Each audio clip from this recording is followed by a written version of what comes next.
¿Qué tal, amigos? Muy buenas noches. El calendario avanza sin freno hacia el 31 de octubre. Ese día se disuelven automáticamente las Cortes si antes no hay una sesión de investidura, si antes no hay un presidente del Gobierno. El PSOE tiene, por tanto, 20 días para salir de su atolladero. O se abstiene para que gobierne Rajoy o se mantienen en el no.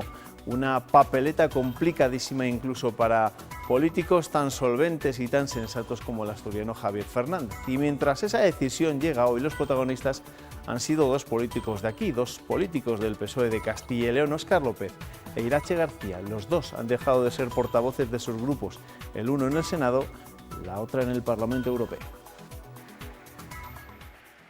Óscar López deja de ser el portavoz del PSOE en el Senado. Era razonable y conveniente abrir una nueva etapa al frente de la portavocía. Le sustituirá el asturiano Vicente Álvarez Areces. También hay relevo en la presidencia de los socialistas españoles en el Parlamento Europeo. Ramón Jáuregui ocupará el puesto de Irache García. La gestora se limita a aceptar la renuncia de ambos. Quien sí sigue en su puesto como portavoz en el Congreso es Antonio Hernando. Cambios, pero no fechas. Sigue pendiente la del Comité Federal y también la reunión con los varones, aunque Javier Fernández hablará con ellos por teléfono. La gestora se mueve con pies de plomo ante la profunda división del partido. Quienes quieren promover la abstención en este partido no quieren dar la voz a la militancia. Esa es la mayor de las evidencias. La gestora asegura que no llevará ninguna posición al comité y que la disyuntiva es terceras elecciones o no. Contra quien sí carga es contra Pablo Iglesias. Lo único que buscaban en esa estrategia de la ambición desmedida y de intentar acabar con el trayecto histórico del Partido Socialista, volar los puentes. Mientras el PP y Ciudadanos esperan la decisión socialista. La pelota sigue en el tejado del Partido Socialista y nosotros con absoluto respeto a sus procedimientos. Que queda muy poco tiempo, que estamos a tiempo, pero que los españoles no pueden esperar. El Comité Federal podría ser el 23 de octubre, lo que obligaría a cortar los plazos de la sesión de investidura, lo que ya estudia la mesa del Congreso. Por cierto, que a última hora hemos conocido que Luis Tudanca también firmará el documento que pide primarias y un congreso en el Partido Socialista. La falta de gobierno afecta a los presupuestos. El sábado acaba el plazo para registrar las cuentas regionales en las Cortes. No se pueden presentar si antes el Ministerio de Hacienda no da a conocer las grandes cifras. Y de momento solo ha remitido una carta con algunas cantidades que el Ejecutivo dice que son insuficientes. Por su parte, el PSOE ya ha pedido formalmente una copia del documento que envió el viernes Montoro a la consejera del Olmo. Los socialistas creen que estos datos se podrían haber enviado hace 2 meses. Quiero una explicación clara y precisa de dónde salen esos números. Espero aclararlo y si no, pues bueno, como es una estimación provisional de esas entregas a cuenta, pues a lo mejor tengo que hacer yo otra estimación que entiendo más definitiva, pero no me voy a conformar con lo que nos están diciendo en esa carta. Si hubiera voluntad política, los presupuestos se podían presentar en su fecha, esta semana, antes del 15 de octubre.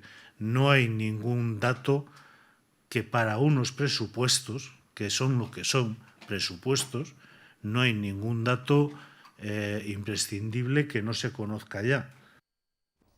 La falta de gobierno afecta también al funcionamiento de la justicia. Lo denunció en la apertura del año judicial el presidente del Tribunal Superior de Justicia de Castilla y León, que reclamó al Ejecutivo, aunque esté en funciones, más plazas de jueces. Don José Luis Concepción, ¿qué tal? Bienvenido, muy buenas noches. Muy buenas noches. Bueno, a ustedes, los que se encargan de impartir justicia, también se les está haciendo pesada y muy larga esta situación de interinidad que se vive en el Gobierno central. Yo creo que como a todo ciudadano, Sí. Lo que pasa es que repercute lógicamente en la previsibilidad y en la cobertura de las necesidades más elementales, como es de la creación de plazas judiciales, que son imprescindibles en todo el territorio nacional y que por razón de la transitoriedad, pues el Gobierno no acaba de crear. Claro, porque usted no solo denunciaba los retrasos de estos últimos 9 meses, sino que eso se acumula a los años precedentes. Es que llevamos 6 años sin disfrutar de la creación de un juzgado o de un tribunal en todo el territorio del Estado. Y eso es malo, eso impide la solución de los órganos judiciales que están un poco más atrasados y puede poner en peligro la de los órganos judiciales que funcionan a plena satisfacción. ¿Y eso cómo afecta? Sobre todo de cara al ciudadano, que es en definitiva el que tiene que estar pendiente de que se imparta justicia pronto y bien. Pues lógicamente tiempo, cuando los asuntos siguen creciendo en los registros judiciales y están los mismos juzgados para resolverlos, lógicamente se demoran más en el tiempo. Nosotros tenemos hecho un estudio en todo Castilla y León, llevamos pidiendo desde hace 6 años al Gobierno de España la creación de 40 unidades judiciales, entre plazas de magistrado y juzgados en determinados partidos judiciales, y eso impide actualizar los órganos que hay ahora. En el caso de Castilla y León, usted a principios de año reclamaba la creación de nuevos juzgados, 9 más, ¿no? No, la Sala de Gobierno hizo una previsión hace 6 años pidiendo 40 unidades judiciales más, teniendo en cuenta no solamente la creación de juzgados, sino la creación de mayor plantilla en órganos colegiados, en audiencias, en tribunal y en las salas del Tribunal Superior de Justicia. Lógicamente, estas necesidades se van satisfaciendo a base de refuerzos, a base de jueces de adscripción territorial, pero en definitiva todo es poner parches a una situación que ya se está empezando a hacer preocupante por esa falta de inversión por parte del Gobierno. ¿Y cree que esto se puede solucionar en breve o es pesimista? Pues yo espero que se solucione la situación política y que si no se soluciona a corto plazo, el Gobierno actual tome la decisión de hacer frente a estas necesidades. Primero porque es imprescindible para el funcionamiento del Estado y en segundo lugar porque es una medida aceptada por todos, pedida desde todas las instancias y que cualquier gobierno que venga a sustituir al actual, en su caso, tendrá que ratificar por la propia bondad de la medida. La semana pasada, cuando hacía balance de esta situación, también reconocía que desde el punto de vista de la actuación de los propios jueces en Castilla y León estaba relativamente satisfecho, ¿no? Bastante satisfecho. Es que tenemos una plantilla de jueces que funciona a plena satisfacción. Yo creo que por encima de la media nacional.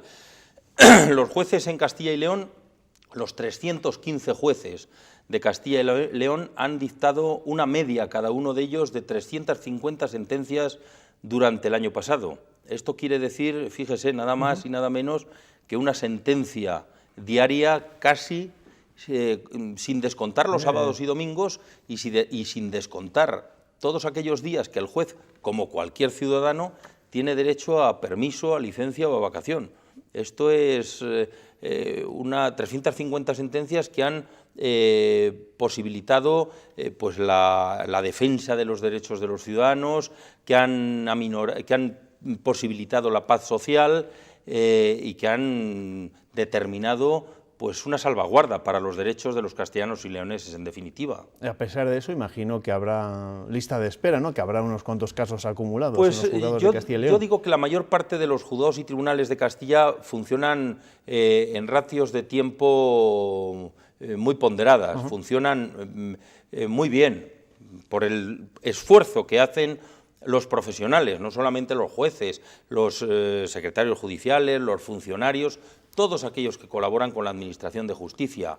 Pero claro, sería deseable que se incrementaran esos medios personales y materiales también para que, primero, el funcionamiento sea más óptimo y, en segundo lugar, se descargue también un poco del trabajo, del grave trabajo que pesa sobre ellos.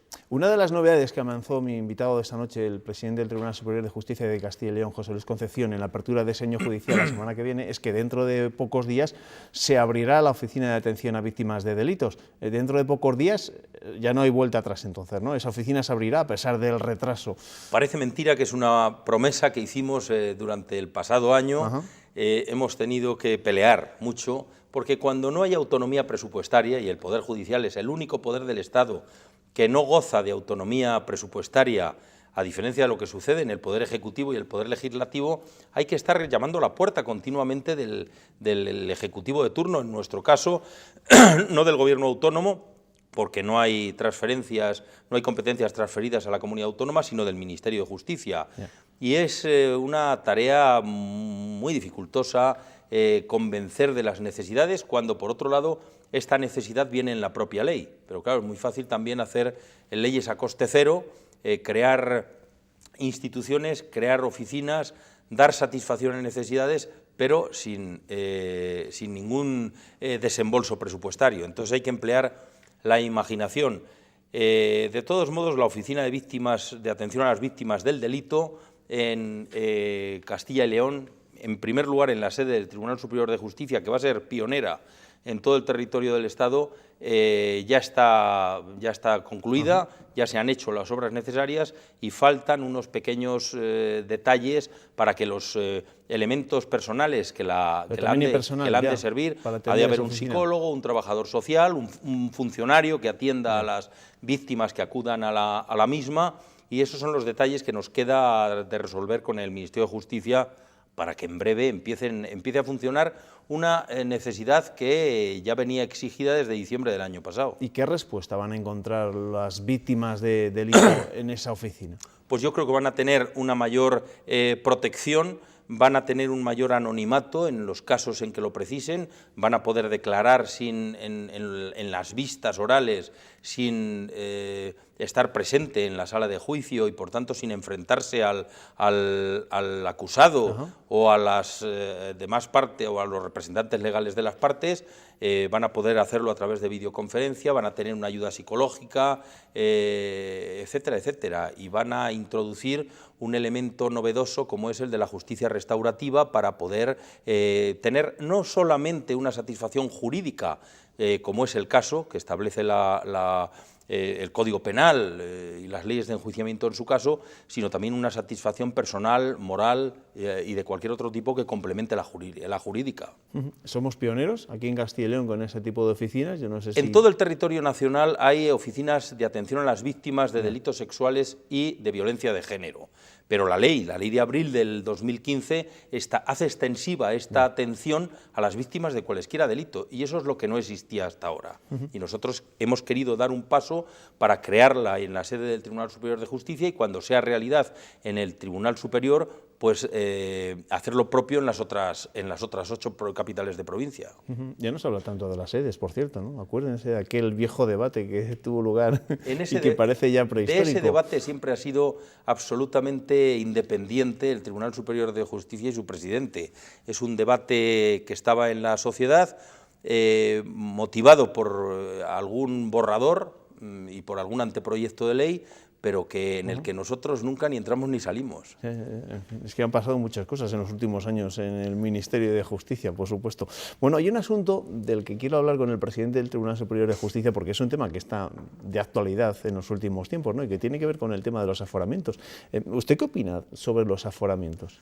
Pues yo creo que el aforamiento hoy día en nuestro Estado democrático y de derecho no tiene ninguna razón de ser. Es un privilegio que yo creo que debiera de desaparecer, al menos para los delitos que no están cometidos en el ejercicio del cargo. Yo entendería el aforamiento en delitos como la prevaricación o como el cohecho cometidos en el ejercicio del cargo, pero por delitos que no están, están fuera de ese ámbito, yo creo que el aforamiento no tiene ninguna razón de ser, no se va a alterar las mayorías parlamentarias, que es en definitiva el aforamiento y los suplicatorios para poder proceder contra cualquier aforado es la finalidad que tienen, y en consecuencia yo creo que el parlamentario o la persona sometida a aforamiento debe estar sometida al juez natural, que por otro lado es tan independiente como cualquier otro. Esa doctrina se la podríamos aplicar, por tanto, al caso de Rosa Valdeón, por ejemplo. Por supuesto. Le pregunto por el tema de los aforamientos, sobre todo porque, claro, a veces cuando se pone este asunto sobre la mesa es porque también se cuestiona la propia independencia de los jueces. Mire, yo creo que la independencia de los jueces está más que garantizada en nuestro país. Nos hemos confundido en los últimos tiempos con la falta de independencia o la apariencia de falta de independencia en algunos órganos de gobierno del Poder Judicial, como es el caso del Consejo General del Poder Judicial, por razón de la nominación o del nombramiento de sus miembros, todos ahora de extracción parlamentaria desde la Ley Orgánica de 1985. Pero yo estoy convencido que la gente sabe, el ciudadano está plenamente convencido de que el 100% de los jueces y magistrados de este país, cuando juzgan y hacen ejecutar los juzgados, son plenamente independientes. Pero para que se quiten ustedes ese San Benito de encima, ¿no sería más justo que fuesen ustedes, los propios jueces, los que eligiesen sus órganos de gobierno? Bueno, la mayor parte de la carrera judicial viene reivindicando eso desde 1985, porque la Constitución y la Ley Orgánica de 1980 eso establecía, que de los 20 vocales del Consejo General del Poder Judicial existieran 12 jueces y 8 juristas de reconocido prestigio, que los 8 juristas fueran elegidos por las Cortes Generales, 4 por el Congreso y 4 por el Senado, pero que los 12 jueces fueran elegidos por jueces y de entre jueces. Yeah. Y eso, como todos sabemos, en 1985, con una mayoría absoluta muy holgada del partido en el Gobierno y a través de una enmienda de última hora de un socio parlamentario, vino a sustituirse y se determinó que los 20 vocales del Consejo General del Poder Judicial se eligieran por las Cortes Generales. ¿Y esta puede ser ya la definitiva? Se lo digo porque ahora esa es una de las condiciones que le ha impuesto, por ejemplo, Ciudadanos al Partido Popular para votarle a favor en una hipotética sesión de investidura. Permítame que sea muy escéptico en este tema, porque el Partido Popular en 1996 llevaba eso en su programa electoral. El año 2000 no solamente lo llevó en el programa electoral, sino también en el discurso de investidura del presidente Aznar, y en la reforma de la Ley Orgánica de 2011 también se barajaron esos temas. Y si con una mayoría de 186 diputados no se puede hacer lo que se quiere, pues se da lugar a la sospecha. No, y entiendo su escepticismo, sin lugar a dudas. Don José Luis Concepción, presidente del Tribunal Superior de Justicia de Castilla y León. Gracias, buenas noches. ¿Cómo se imagina que va a ser el año? Pues va a ser bueno por una sencilla razón. No digo por si el año que viene, cuando tenga que hacer también balance en el año judicial, dice, por fin nos han hecho caso y se han creado los jueces y se Mire, estamos asistiendo en el mundo de la justicia a una revolución como no habíamos vivido otra, con unos medios escasos, porque yo creo que verdaderamente se debe hacer una inversión importante, pero estamos asistiendo a una revolución telemática que vamos a conseguir que en pocos meses funcione a plena satisfacción. El papel quede relegado al recuerdo en el procedimiento judicial, y yo creo que entre esto y la creación de unos pocos, no muchos más, órganos judiciales en Castilla y León, con los mimbres personales que tenemos, debemos de seguir estando a la cabeza de la justicia española. Pero esas innovaciones tecnológicas también les han traído algún que otro dolor de cabeza, ¿no? Por supuesto, y las padecemos cada día. Cada reforma determina disfunciones y problemas al principio. Lo vivimos con la nueva oficina judicial, lo estamos viviendo en el proceso de digitalización que estamos viviendo en la actualidad, pero yo confío en que acaben por solucionarse y que empecemos a funcionar dentro de poco como se funciona en otras áreas del Estado. En no muchas, por cierto, porque esa tecnificación no existe en todas, pero sí por lo menos en la que nosotros nos fijamos, en la Seguridad Social o en la Agencia Tributaria. José Luis Concepción, presidente del Tribunal Superior de Justicia de Castilla y León. Gracias. Muchas gracias a ustedes. Muchas gracias. Bueno, pues 2 juicios marcan estos días la actualidad en nuestro país, por cierto, el de las tarjetas Black y el de la Gürtel. En el proceso que juzga esta presunta trama de corrupción, la fiscal anticorrupción ha reclamado al tribunal que no acepte las peticiones de nulidad reclamadas por algunos de los encausados. Asegura que la única pretensión de las defensas es intoxicar y tapar la abrumadora cantidad de material probatorio que existe. Dice además que es el PP quien se benefició del dinero y no los grupos municipales, y por eso debe ser acusado como partícipe a título lucrativo, aunque no ha apoyado, eso sí, que Rajoy comparezca como testigo. Ante la imposibilidad de argumentar jurídicamente sus pretensiones, han debido acudir a meras descalificaciones personales y profesionales hacia los intervinientes de este procedimiento e incluso a intoxicar este trámite con imputaciones de hechos muy graves que revelan un ejercicio del derecho de defensa oportunista, desenfocado y, desde luego, inaceptable. Hablamos de este y otros asuntos que han marcado la crónica informativa de este lunes con nuestros tertulianos a la vuelta de la publicidad. No se vayan.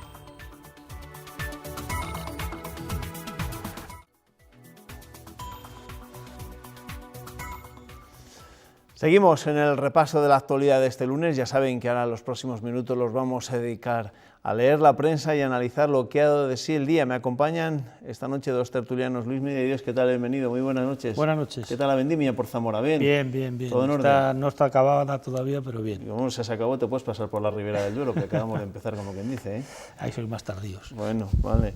Hablando de tardíos, aquí está Nacho Foces, que hemos empezado hace mes y pico la temporada y no había aparecido por aquí todavía. Nacho, buenas noches. Yo dije, hasta que Piqué no anuncie que deja la selección, yo no voy a la tertulia. Pero tú la tertulia no la dejas, ¿no? Se la he producido hoy, ya que estoy en el primer tiempo Aunque de revista. te manipulemos, no vas a dejar la tertulia. Cumpliendo mi palabra. Muy bien, así me gusta.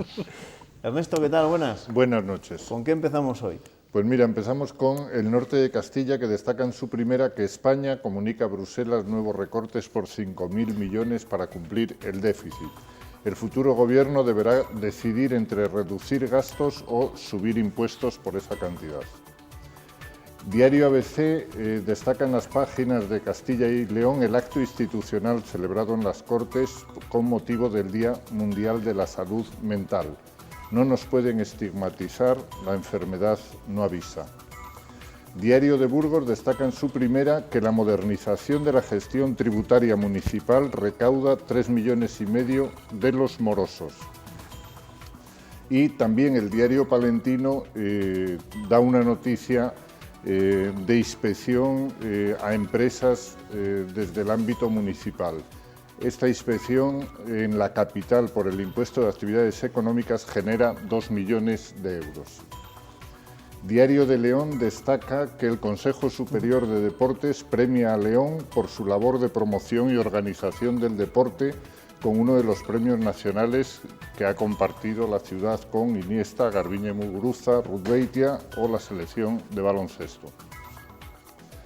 Diario de Valladolid, El Mundo, ultimátum a la Diputación por el servicio de bomberos. El Pleno del Ayuntamiento debate una moción que plantea denunciar el convenio a final de mes si no hay acuerdo.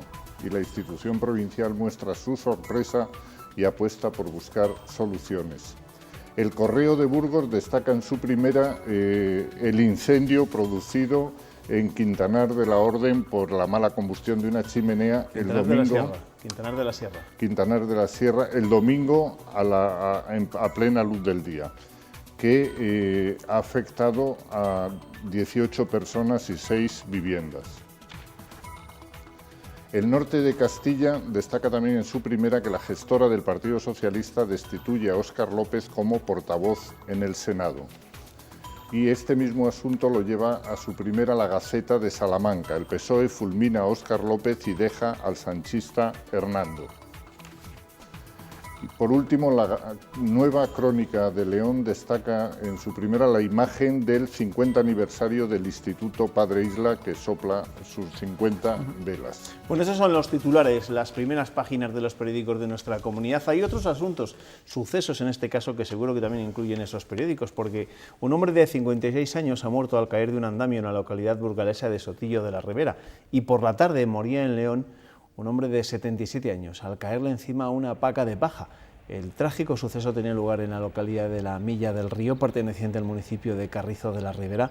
A esa hora el 112 recibió el aviso de un hombre que había quedado inconsciente al caerle una paca de paja en la calle Trechero, en la localidad leonesa de la Milla. Al lugar se trasladaron una ambulancia y un helicóptero medicalizado. Las asistencias intentaron reanimar al herido, pero no pudieron evitar que perdiera la vida. Y antes hablaba Ernesto de ese trágico suceso en Quintanar de la Sierra, en Burgos. Estas son imágenes grabadas la pasada noche por un vecino de esta localidad en Burgos. Las llamas devorando un bloque de viviendas situadas al lado de la carretera. Al parecer el fuego comenzó en la chimenea de una de las casas. El fuerte viento propagó que hizo que se extendiera con rapidez y dejó el edificio completamente inhabitable. En el interior había 4 familias que no sufrieron daños y salieron por su propio pie, pero ya ven, las imágenes son espectaculares, increíbles. Menudo susto que se llevaron en esta localidad.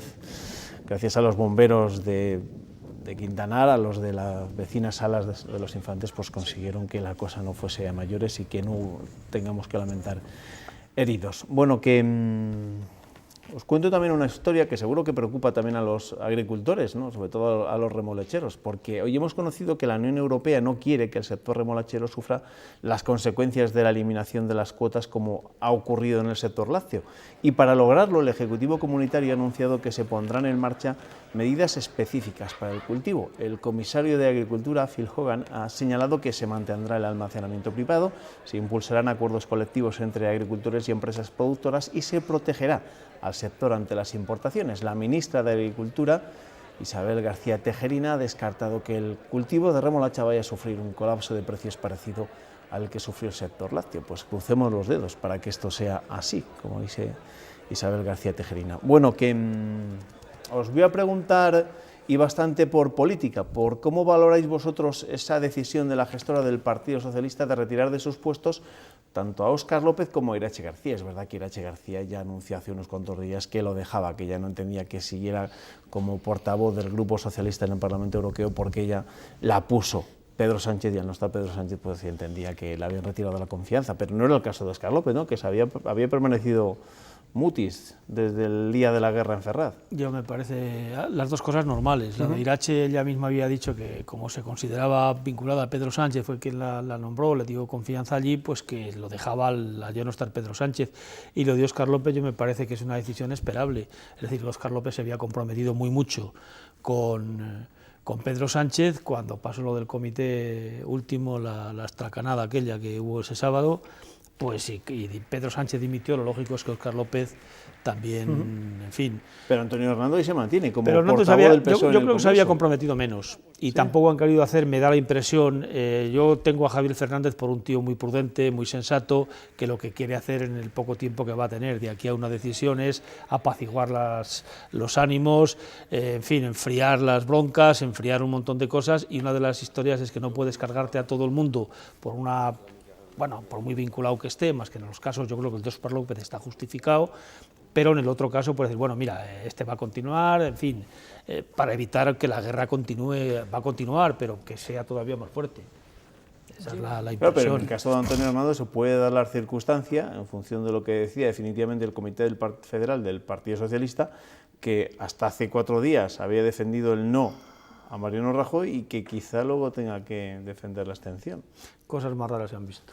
Sí, bueno, no sé, la veremos, esa cosa tan rara. ¿No? Tiene razón Luis Miel lo que dice de que era esperable. Lo que pasa es que también es esperable que Óscar López acabe a la vuelta de medio año en otro puesto de relevancia, porque es más que un superviviente nato de la política. Aquí hay dos casos de incombustibilidad, si se puede utilizar el término, de políticos. Uno es Juan José Lucas y otro es en el PP y otro es Óscar López en el PSOE. Ahí están los dos en el Senado, en ese retiro dorado de la política. Pues dice que además son la gente que menos cree en el más allá porque no creen que haya nada mejor que el Senado, con lo cual si no está en el Senado estará en otra actividad, estará en otro puesto. De entrada sigue de senador autonómico por Castilla y León. Está cumpliendo como hacen la mayoría de los senadores, es decir, no ocupándose absolutamente nada de su territorio y menos, en este caso, siendo representante de la comunidad autónoma de su comunidad autónoma. Él utilizaba el acta por Castilla y León, pues como utilizó el de procurador para su carrera política en Madrid.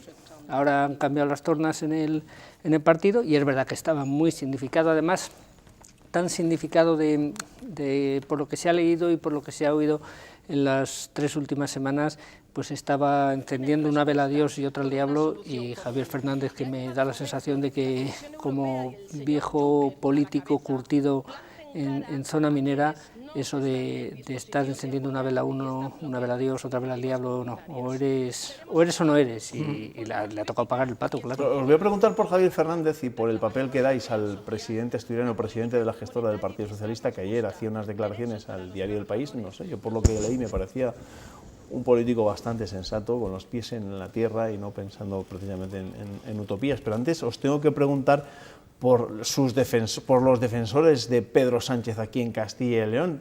Óscar Puente, el alcalde de Valladolid, lo ha sido desde el minuto 1 de la crisis, y Luis Tudanca hoy ha anunciado que se va a sumar también a esa plataforma, a ese documento en el que se están recogiendo firmas de militantes para promover unas primarias y un congreso extraordinario. Creo que llevan 60 y tantas mil firmas. Si consiguen la mitad más uno de los militantes, hay que convocarlo automáticamente. ¿Cómo valoráis vosotros esos pasos de algunos de los dirigentes del PSOE de Castilla y León? No, está claro que Luis Tudanca está absolutamente en fase de desmoronamiento anímico. Es decir, es el vivo reflejo en este momento de la parte que se ha venido abajo con lo que definía antes Luis Miguel como astracanada del Comité Federal.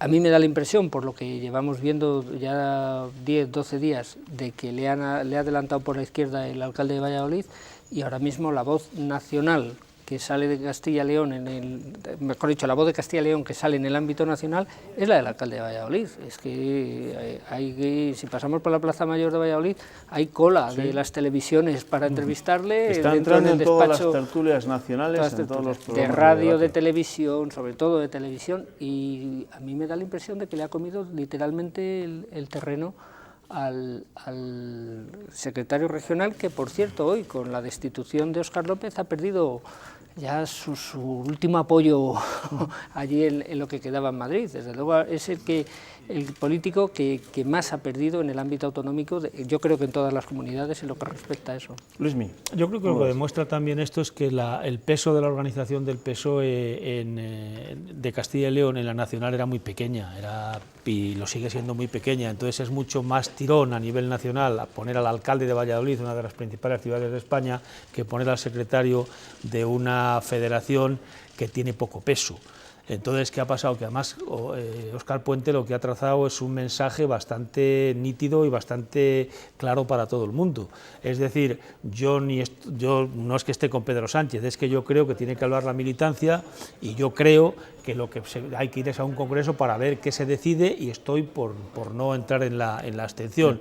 Y ese mensaje con tres cosas tan claras, pues hombre, siempre que alguien con un cargo importante como es el alcalde de Valladolid lo defienda, y lo defienda las veces que haga falta, pues tiene un tirón mediático importante, mientras que Luis Tudanca pues no ha tenido un mensaje, digamos, tan nítido, tan claro, y repito, para mí tiene más peso mediático a nivel nacional un alcalde de una ciudad como Valladolid, la 8ª o 9ª de España en población, de peso, etcétera, etcétera. Pero también tienes que tener discurso para que te llamen las televisiones nacionales. Sí, ¿no? pero yo creo que en ese aspecto Óscar Puente, si es que ha querido hacerlo así, ha sido bastante inteligente, y si le ha salido, pues ha tenido mucha suerte. Quiero decir que él desde el primer momento ha tenido un mensaje muy claro, se ha postulado muy bien, y es un cargo importante. No tiene el Partido Socialista demasiados alcaldes en capitales importantes como para que haya un peso en un momento en el que se están discutiendo muchas cosas en Madrid. Es decir, estaba discutiendo precisamente cuántos sanchistas había, cuántos estaban de críticos, y que alguien con esa claridad se postule en un sitio, pues lógicamente es una voz a la que vamos a acudir. Hay además una clave, que en estos casos yo suelo fijarme bastante en ella, es la clave anímica. Cuando se produce una crisis, yo creo que forja quién sale reforzado de esa crisis y quién evidentemente se cae del caballo. Y esa clave anímica la ha manejado muy bien Óscar Puente. Óscar Puente en ningún momento se le ha visto ni con un gesto abatido, ni con una mala expresión, se le ha visto además con discurso, es decir, de lo que tendría que hacer el partido, de qué habría que poner sobre la mesa y cómo habría que ejecutarlo, que eso es lo que le ha amplificado, con el cargo que tiene, ha amplificado su mensaje más allá de los límites de Castilla y León. Y por otra parte, Luis Tudanca, si tenemos en cuenta que no tiene ese resorte del cargo institucional, como bien dice Luis Miguel, de un bastón de mando, nada menos que de Valladolid, y en segundo lugar, el gesto de Luis Tudanca, vamos, es que es más propio de tenerlo en un tanatorio que en la sede de un partido. Bueno, y después de esta introducción llega la hora de mojarse, es decir, ¿qué creéis vosotros con lo que estáis viendo que está pasando en el Partido Socialista? ¿Qué va a hacer al final el PSOE? ¿Se abstendrá o se mantendrá en el no? Y pregunto esto porque estamos a días, pero días contados, porque son menos de 20 para que esto se produzca, porque si no, a terceras elecciones. A mí es que me dijo mi madre, y es la segunda vez que lo digo en esta tertulia, que no apostara, bueno, con lo cual déjate llevar por con el Carajal, pálpito. ¿Qué te dice? es decir, si lo que hubiera enfrente es un partido con una voz unánime, con una voz contundente y con una postura clara, aceptada por la mayoría, pero después de lo que vivimos en el Comité Federal del PSOE, ¿qué vamos a esperar? Pues habrá que esperar a que vaya pasando el tiempo. Y ahora dice que están girando hacia la abstención, pero que a su vez, evidentemente, tienen que pronunciarse los secretarios autonómicos, tiene que pronunciarse el Consejo Territorial, no saben cuándo van a convocar el Comité Federal. Todo parece indicar, por lo que se está preparando, todo parece indicar que va a haber abstención y va a haber el presidente del Gobierno. Incluso hoy algún político de aquí de Castilla y León ya se ha postulado para las alturas del Partido Popular, que ya es el colmo del sainete, ¿no? ¿Le ves a Rajoy de presidente de nuevo antes del 31 de octubre? Sí, yo creo que sí. Yo creo que estamos en un proceso en el que después de aquel sábado tan terrible y tan tremendo, en el que los críticos del Partido Socialista copiaron las picardías puestas en práctica antes en Castilla y León, pero yo creo que lo que no tuvieron muy en cuenta es las consecuencias de esas picardías en Castilla y León, que las vivimos en Castilla y León y que vemos en qué situación está el Partido Socialista en Castilla y León, y no sé si se trasladarán esas consecuencias a cómo va a estar el Partido Socialista en España. Luis, ¿le ves a Rajoy antes del 31 de octubre de presidente? Yo es que tengo dudas por todos los lados, es decir, yo creo que ahora mismo hay una corriente dentro de la gestora de ir a la abstención, y es fácil explicarlo, es decir, no es igual ser Luis Tudanca que ser Javier Fernández. Quiero decir, Luis Tudanca no tiene ningún cargo institucional. A Javier Fernández, a Guillermo Fernández Vara, a Emiliano García Paje, al de Aragón, a Ximo el Puig, el de Valencia, le está diciendo su gente, oye, que la sanidad, la educación, las carreteras, y si no tienes presupuestos no puedes afrontarlas. Y entonces ellos sí tienen también una responsabilidad de que no haya gobierno, o lo van a sufrir, con lo cual lo que quieren es cuanto antes. Entonces, pero el problema fundamental que tiene el PSOE después de todo lo que ha ocurrido es quién da la cara para decir que se abstienen, porque una parte importantísima de la militancia no está porque Rajoy siga gobernando con la abstención del PSOE. Y más con lo que estamos conociendo estos días, con el juicio de la Gürtel, con todo lo demás. El PP va a estar eternamente agradecido al Partido Socialista porque miran que ha tapado el escándalo. La guerra en el Partido es que esa es la historia, es que ahora tendríamos que estar hablando de los problemas internos del Partido Popular, de si Rajoy tiene que dimitir por todo lo que está saliendo en la Gürtel, etcétera, etcétera, y estamos hablando solo del PSOE, va a tener la culpa de todo, hasta de la muerte de Manolete. Claro, porque si hay terceras elecciones, la culpa es del PSOE que no se ha abstenido. Si gobierna Rajoy, la culpa es del PSOE, ¿qué tal? Ya nadie se acuerda de que Rajoy se pudo abstener cuando se presentó Pedro Sánchez con el apoyo de Ciudadanos, él o los de Podemos, que ahora ya está Pablo Iglesias sacando pecho para decir, no, la única oposición soy yo, este señor va a ser el responsable de que gobierne un corrupto, no, y usted también por no haberse abstenido antes. Oye, que os quiero preguntar por otro asunto, porque de esto todavía, no nos quedan muchos días para seguir hablando, porque pronto hay que salir de dudas, pero es que después del 31 de octubre hay otras elecciones. Y como súbditos que somos del imperio, la verdad es que deberíamos tener derecho a votar también en esas elecciones, porque al final nos va a ir, en parte nos va a todos, ¿no? Ahí tenemos el último de los debates entre Hillary Clinton y Trump, y Donald Trump, y la verdad es que menos hablar de política y del futuro de Estados Unidos han hablado de cualquier cosa. Eso sí que es bajar al barro, ¿no? Con todos esos escándalos que se han generado a raíz de ese vídeo, de esas declaraciones publicadas por el Washington Post, en las que se escuchaba a Donald Trump pues, decir todas cosas menos bonitas sobre las mujeres. No lo sé, ¿os imaginabais que una campaña en lo que es la cuna de la democracia, etcétera, etcétera, acabase de esta forma, ¿no? Pero ojo, eso está muy bien, porque en la cuna de la democracia están funcionando los resortes democráticos, está funcionando algo que es fundamental en una democracia, que es la prensa libre. Y ahí ha habido un medio de comunicación que ha sacado a la luz un vídeo de hace un montón de años, que bueno, se supone que tenía que poner en un brete a Donald Trump, y sin embargo Donald Trump no solo ha sacado pecho, sino que ha sacado más cosas. Caray, vamos, ya la amenaza... A ese debate le acompañaron 3 mujeres que acusan a Bill Clinton de acoso sexual, etcétera, etcétera, y él encima se ha permitido el lujo de decir que si llega presidente de Estados Unidos cambiará las leyes para que Hillary Clinton esté en la cárcel. Entonces, bueno, lo de este hombre, en la cuna, como dices tú, de la democracia, que aparezca un personaje como este, pues hombre, lo único que nos hace, a mí por lo menos, hace desear es que los norteamericanos tengan la suficiente cabeza fría o para no votarle o para ir a votar a Hillary Clinton, porque es que con este hombre con el maletín nuclear no quiero pensar lo que es si tiene delante a la candidata rival y dice que la mete en la cárcel. Lo sorprendente es que haya llegado a ser 3-4 puntos, está solo a 3 o 4 puntos de las encuestas, o sea que Hillary Clinton no es precisamente la panacea como candidata. No, pero bueno, esta mañana decía un observador de la política norteamericana que vive allí, bastante entendido y tal, lo oí en una emisora, decir que lo que está pasando es que hay mucha gente que a lo mejor va a apoyar a Trump o dice que está apoyando a Donald Trump porque están un poco harto de lo institucional, y Hillary Clinton tampoco despierta pasiones, hay que reconocerlo. Los demócratas, o con un candidato con más peso ayer lo hubiera hundido a Trump, sin embargo, pues Hillary Clinton está ahí un poco como dejándose hacer, y a ver pero lo que ha hecho es una cosa, es que una burrada tapa otra. Entonces, pasado mañana va a salir otra barbaridad contra los mexicanos, contra los españoles, contra quien sea, o a favor de Putin, que va a tapar la barbaridad que dijo anoche, y está así, lleva así ya desde que empezó la campaña. Lo empezó la gente a tomar a cachondeo, bueno, no sé qué era tal, y resulta que ahora mismo se está hablando de Trump, pero nadie se está hablando del programa de Trump ni del programa de lo de Hillary Clinton. No sabemos qué quieren hacer con Norteamérica ninguno de los dos. Bueno, pues evidentemente estas elecciones también nos apasionan, por lo que tiene al final de interesante las elecciones en Estados Unidos y por la repercusión que tienen sobre el conjunto de nuestras vidas lo que ocurra al otro lado del charco, en Estados Unidos. Este mismo lunes se ha presentado en la Casa de León, en Madrid, un nuevo libro sobre el asesinato de la presidenta de la Diputación de León, Isabel Carrasco. En sus páginas, el escritor Javier Tomé pone en orden lo que se sabe del caso, incluido el juicio, y apunta a que aún hay detalles desconocidos que en el futuro podrían revelar un trasfondo político.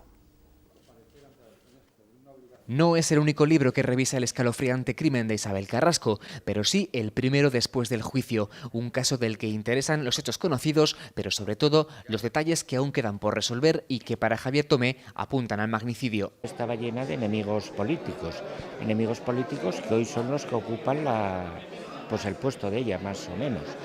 Nadie dice que una cosa tenga que ver con la otra. Es un crimen en el que quedan un montón de cabos sueltos. Si había, por ejemplo, una conspiración contra ella, de cómo es posible que se produjera un fallo de seguridad tan grande en el que una señora queda totalmente desprotegida a pesar de estar amenazada.